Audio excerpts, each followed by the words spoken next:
আসসালামু আলাইকুম।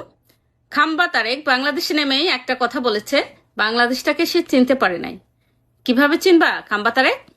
দেখে নাও মাননীয় প্রধানমন্ত্রী কেন ব্যস্ত ছিল 17 বছর, এবং তুমি ব্যস্ত ছিলা ধান্দাবাজি, চান্দাবাজি আর বাংলাদেশটাকে ধ্বংসের কাজে।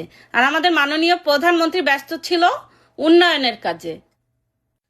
খাম্বা তারেক, তুমি যে বাংলাদেশে নেমেই 300 ফিটে গিয়ে জনসমাবেশে স্পিচ দিয়েছ, তুমি যে বলেছিলে আই হ্যাভ আ প্ল্যান, তোমার কি ধারণা আমরা জানি না?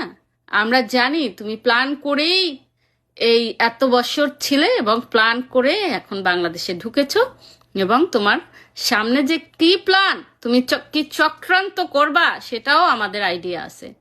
আর যেই জায়গায় বসে তুমি স্পিচটা দিতে পেরেছ সেই জায়গাটাও আমাদের মাননীয় প্রধানমন্ত্রীর করা 300 ফিট।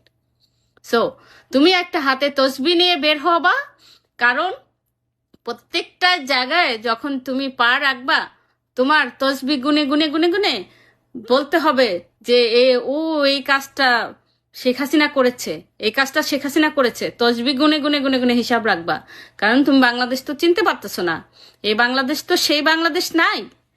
তারপরে যখনই তুমি চাঁদা তুলতে যাবা, তোমার 10 ঘন্টার রাস্তা পার হতে 10 মিনিট লাগবে, তখনই তুমি আমাদের মাননীয় প্রধানমন্ত্রীর কথা মনে করবা আর বলবা একটা ভালো কাজ করে গেছে, তোমার জন্য একটা ভালো কাজ করে গেছে, তোমার সুবিধার্থে, তোমার চাঁদা তোলার সুবিধার্থে অনেক ভালো কাজ করে গেছে আমাদের মাননীয় প্রধানমন্ত্রী। সো তোমার প্ল্যান যেভাবে সাকসেস হয়, জানি তুমি 10 ঘন্টা না দৌড়ে 1 ঘন্টায় প্ল্যানটা সাকসেস করতে পারো, সেই ব্যবস্থাই আমাদের মাননীয় প্রধানমন্ত্রী করে গেছে। সো তুমি প্রকাশ্যেও যদি না বলো, তোমার মনে মনে হইলেও বলতে হবে যে শেখ হাসিনা একটা ভালো কাজ করে গেছে, অন্তত তোমার ধান্দাবাজির জন্য। তোমার চাঁদা তুলতে আর কষ্ট হবে না।